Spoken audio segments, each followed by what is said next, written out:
alaikum wa rahmatullahi wa barakatuh. My name is Ahmad Zaeemi bin Ahmad Najib. Today, I'd like to present on the application of Tawarruq in Islamic banking practice based on Shariah perspective. Okay, the definition and forms of Tawarruq. In literal, the meaning of Tawarruq, the term of Tawarruq is derived from the word al-warq or al-warqa, which means minted dirham or any silver they issue to serve as a medium of exchange. In this concept, it is designed to someone who has an abundance of silver coins. In technical, as per defined by OIC, Tawarruq means the commodity was bought by somebody at a deferred payment and sells it to the other person other than the first seller at a discount price and with immediate payment. Next, the evidence. From Al-Quran, وَأَحَلَّ اللَّهُ الْبَيْعَ وَحَرَّمَ الرِّبَا, and Allah permits trading and prohibit riba, from Surah Al-Baqarah, verses 275. Meanwhile, from Qiyas, it is permissible based on analogy. The contract is similar to other sale and purchase contract. For example, the transfer of ownership is taking place. Then, pillars. In Tawarruq, there are 5 pillars, which are original seller, final buyer, mutawarriq, muwarriq, and commodity. Next, the condition of Tawarruq. There are 7 conditions of Tawarruq, which are number 1, ownership of the commodities. Here means that the seller must own the commodity before selling it to the buyer. Number 2, commodity is specified, which means that the seller has to explain the details of the commodity to the buyer. Number 3, possession of commodities. The commodities which are normally used in the contract of organized Tawarruq can be transferred from place to place, and this kind of commodity is called a transferable commodity. For example, cement, car, rice, and metals. Number 4, avoiding inner sales. The majority of jurists consider that inner sales are prohibited according to the Islamic law. Therefore, financial institutions avoid buying the commodities again from the client because they have already sold them to the client by installment payment for more than what they normally pay. Consequently, if they were to buy the commodities from the client again for less than what the client had paid, the contract will be an inner sales. Number 5 is details of the time of payment. The contract between the financial institution, the seller, the client, and the buyer based on the contract of installment sales or deferred sales in general, and one of the conditions of the both contract is that it must explain in details in the manner of payment. Number 6, avoiding usury. The contracting parties have to be careful not to deal with the commodities which it is not permissible to exchange for determent. Otherwise, they will be involved in the usury by way of determent. Number 7, delivery is immediate. As indicated previously, the contract of organized Tawarruq is based on deferred or installment payment. So if the delivery is deferred, the contract will then be a sale of debt for that, and this kind of sale is prohibited in Islamic law. Next, there are 2 types of Tawarruq, classical Tawarruq and organized Tawarruq. For classical Tawarruq, or known as Tawarruq al-Farudi, it is defined as the purchase of a commodity possessed owned by the seller for a delay payment, where upon the buyer resell the commodity for cash to other than original seller in order to acquire cash. For organized Tawarruq, or known as Tawarruq Munazzam, OIC Fiqh Academy defines the transaction that a person, mustawriq, buys commodity from local or international market at a deferred price. Simultaneously, he will ask the financier in his own capacity or through his agent or by special agreement with mustawriq to rearrange the sale transaction, usually at a lower spot price. Here, the mustawriq is the person that buy the commodity in a deferred payment. Next, the modus operandi of Tawarruq. The figure here is for the classical tawarruk. The modus operandi of classical tawarruk is number one, the Islamic financial institution, or known as IFI, will purchase commodity from trader A in the commodity market on cash basis. Number two, the ownership of the identified commodity will then be transferred to the IFI. Thereafter, number three, the IFI will sell the commodity to the counterparty, for example, other Islamic banking or client, on deferred price, which means that the price will be cost plus profit. Number four, the ownership of the commodity will then be transferred from IFI to the counterparty. Number five, the counterparty will then sell the commodity to trader B on cash basis in the commodity market. Last but not least, number six, the ownership of the identified commodity will then be transferred from counterparty to the trader B. In Islamic banking practice, usually the counterparty will appoint the bank or Islamic financial institution as his agent to sell the commodity to trader B on cash basis in the commodity market. Next, the figure here is for the organized tawarruk. The description of organized tawarruk is as following step. First, Islamic financial institution or IFI will purchase warrant from trade A and pay on the spot, pay on cash basis. Number two, IFI will then sell the warrant to the counterparty. The counterparty accept the offer from the IFI to purchase warrant on a deferred payment basis where the markup and the repayment dates are pre-agreed. Number three, the counterparty then appoint IFI again as an agent to sell warrant on its behalf. The IFI now act as an agent to sell the warrant at then this figure is for the modus operandi of organized tawarruk. The description of organized tawarruk is as following step. Number one, IFI or Islamic financial institution will purchase the warrant from trader A and pay spot. Number two, the IFI will then sell the warrant to the counterparty. The counterparty accept the offer from the IFI to purchase warrant on a deferred payment basis where the markup and the repayment date are pre-agreed. Number three, the counterparty appoints IFI as an agent to sell warrant on its behalf. The IFI now act as an agent to sell the warrant at spot to another trader. As you can see here, IFI sells the warrant to the trader B. But alternatively, the counterparty also could sell the warrant in the open market. Number four, all the payment will be made to the counterparty, and ownership of warrant will be transferred to the end of buyer, which means here is the trader B. In most of the case, whether the counterparty requests the IFI to sell the warrant on its behalf or arrange to sell to third party by itself, the counterparty will be paid on spot of the warrant based on the value of the warrants. Number five, deferred payment will be made by the counterparty to the IFI.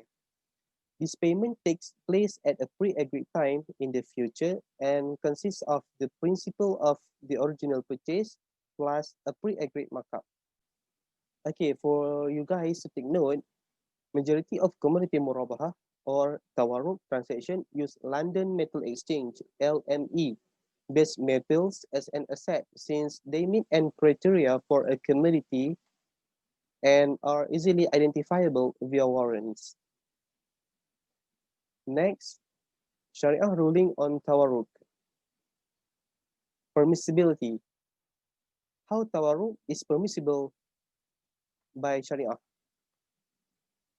First, based on the qiyas analogy, which the contract is similar to other sales and purchase contract in order to transfer the ownership.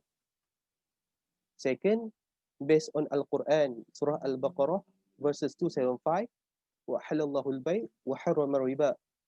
Based on the general meaning of this ayah or this statement, The Islamic scholars believe tawarruk is permissible as part of trade. It may occur for the purpose of getting cash either with or without knowing by all counterparties. It may also occur due to a critical situation of need or as a common activity by certain parties of institution. Next, on 28 July 2005, Bank Negara Malaysia (BNM) had resolved that the deposit product and financing based on the concept of tawarruk, known as commodity murabahah, is permissible. Last but not least, from the Shafi'i jurist point of view, although not explicitly mentioned among their treaties, it is accepted due to the separation of contract between the two transactions which are considered to be independent and separated from each other, unless there is a condition stipulated in the contract for the second trading. Imam Shafi'i explained when clarifying inner impermissibility that it is not haram if someone sells his property that he purchased on loan or deferred payment on cash basis, as long as he sells it to a third party other than the seller, the original seller. Next, the impermissibility. Imam Ibn Taymiyyah from Hanbali school regards that only permissible in the case of exceptional or necessity, darura. In his book, it mentioned that tawarruk is prohibited based on the reason of the illah of riba. Then, on April 2009, International Islamic Fiqh Academy, together with OIC, Organization of Islamic Conference, announced that organized tawarruk is impermissible. Then, OIFI, the Islamic finance standard in the world, also mentioned that tawarruk is not permissible if it didn't fulfill the stated condition, as per OIFI state the detailed meaning of tawarruk. Then we look at the application of tawarruk in Islamic banking practice. Here we have the application of reverse tawarruk. The application of reverse tawarruk. What is meant by reverse tawarruk? Reverse tawarruk is also called as reverse murabahah, is that the customer appoints the bank to buy a specific product and he gives the price of it to the bank in cash. Then the bank buys this product from the customer for a deferred payment with a profit agreed upon with the customer. As you can see on the figure here, the blue lines indicate the money flow and the red lines indicate the asset flow. First, the customer appoint IFI as an agent to buy identify commodity, to buy a certain commodity. Number two, the customer will deposit the money on spot or in cash. Number three, IFI who act as an agent will purchase the commodity from the supplier one. Okay, this indicate the money flow from the supplier, from the customer to the IFI to the supplier one. Number four, IFI will receive the ownership of the commodity. Okay, when the IFI have received the ownership of the commodity, then the customer will be notified to have the ownership of the identified commodity. Number six, the customer will appoint IFI again to sell to IFI itself in cost price plus profit. Number seven, IFI will buy the identified commodity from the customer and pay on deferred basis. Number eight, IFI will sell the commodity to supplier two on spot. This means that IFI will sell the commodity to supplier two and get the cash on the spot. Number nine, IFI will receive cash. Yes, that's all.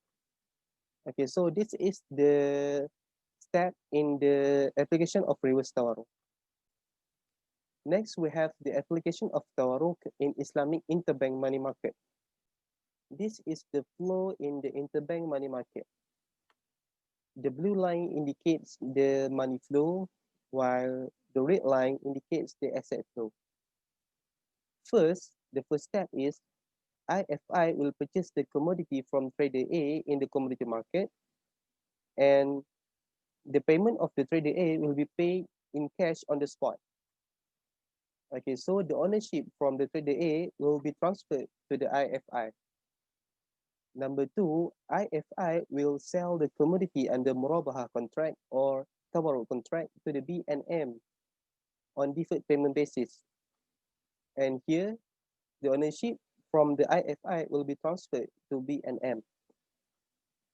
Number three, B&M will appoint IFI as an agent to sell on cash. So here, IFI will work as an agency to sell on behalf of B&M. Number four, IFI will sell on behalf of B&M to trader B. And here trader B will pay in cash on the spot to the IFI, and the ownership from the B&M will be transferred to the trader B. And last but not least, the payment made by the trader B will be proceed to the B&M. And this is the flow of the Islamic interbank money market, IIMM. Next, the application of Bursa Suq Asila in Bursa Malaysia. In current years, Tawarruq or community murabaha has been translated into Malaysian capital market practice known as Bursa Suq Asila BSAS or Community Murabaha House CMH. The practice of Bursa Suq Asila was approved by Shariah Advisory Council in its 78th meeting on 30 July 2008. The SAS is initiated to solve the issues pertaining to Shariah violation in organized Tawarruq in a manner such as the ownership of the underlying asset, possession, delivery, and agency problem. Practically, the mechanism used by Bursa Suq Asila operation will be as follows. Okay, this is the mechanism used by Bursa Suq Asila in crude palm oil, which is in simple term, petrol. Okay, the first step is when the market is open, the banks will bid on the price and suppliers for commodities will line up from A, B, and C. The market will open at 10:30 and the order will be matched by the trading and clearing engine. After the bidding, CPO or crude palm oil or petrol will be sold to Islamic Bank A via broker A. Second, trading and clearing engine will ensure the delivery of the commodities and trade confirmation will be sent to all parties. The price will be credited to trade and clearing engine account upon the payment. Number three, Islamic Bank A will sell the commodities to the Islamic Bank B on deferred basis. Number four, Islamic Bank B will sell the commodities to trading and clearing engine via broker B. So here the ownership will be transferred to the trading and clearing engine. Number five, the trading and clearing engine will sell the commodities to the buyer based on the bidding price. Next, the recommendation on the application of smart Tawarruq. It is contemplated that in this era of fintech, Tawarruq can be potentially offered using smart contract. Fintech can be explained as the application of technology within the financial industry. Smart Tawarruq structure will use blockchain technology and smart contract, reducing the cost of the transaction cost and the number of intermediaries involved. Smart contracts are basically self-executing digital contract in which the terms of the contract are electronically coded and execute only if stipulated conditions are met. With this mechanism in place, when a client or customer comes to an Islamic bank for Tawarruq financing, the bank and the customer do not need to physically come to a branch of the bank to meet or undertake rigorous legal documentation via their lawyers. The smart contracts are applied to real estate transaction, legal contract, and financial trade whereby conditions and contents of the transaction are registered. Then, relevant laws and procedures are automatically applied and the result is notified to the transaction parties. Smart contract will add to this optimism of the prospect of AI using blockchain to initiate, perform, and conclude murabahah transaction by Islamic bank. With contract recorded in public ledger and given the anonymity of parties, the condition of a smart contract are always met with certainty, leaving no chance for any of the parties to blame another of wrong by omission or commission. In effect, the smart contract protocol set up a computer operation that is condition driven, so that transaction can only be possible after all requirements for such transaction, including Shariah compliance, can only be possible after all requirements are accordingly satisfied. Surely then, this mechanism of contract eliminates uncertainty and confusion arising from parties' default. Smart Tawarruq is underpinned by smart contracts, which are expected to simplify physical and visual transaction and also reduce transaction costs against existing form of transaction based on physical exchanges. Along these lines, rules of Shariah governance can as well be programmed into the smart contract that will enable the smart tawarruq.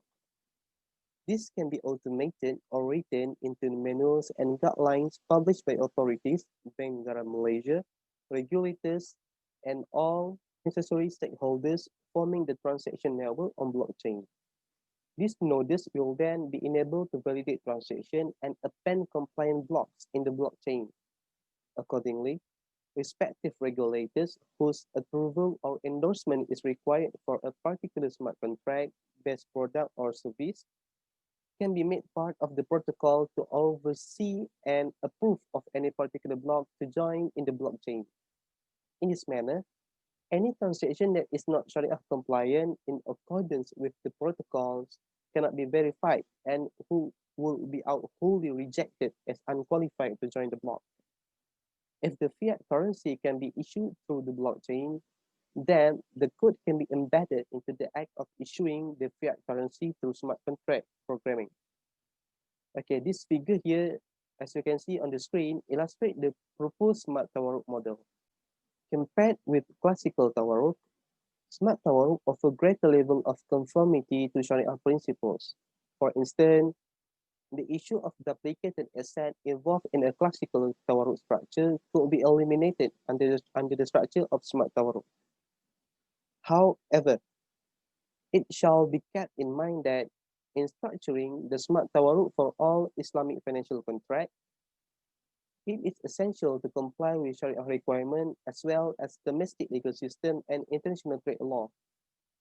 So, further research is required to understand the feasibility of smart Tawarruq. Lastly, conclusion. From the above discussion, it could be seen that the contemporary scholars approve the classical Tawarruq. Problems arise from the practice of organized Tawarruq worldwide. In Malaysia, Tawarruq is being applied in almost all areas of Islamic banking activities, including deposit, financing, investment, and in capital market. Malaysia also follows the fatwa from the Bank Negara Syariah Advisory Council, which authorized the practice of organized and reverse Tawarruq. As a result, Malaysia has been able to develop sophisticated Tawarruq products in all aspects of banking and financing activities. Meanwhile, on the other hand, Tawarruq applications are limited in other countries. Most countries only limit its usage to personal financing. And that's all for me. Thank you.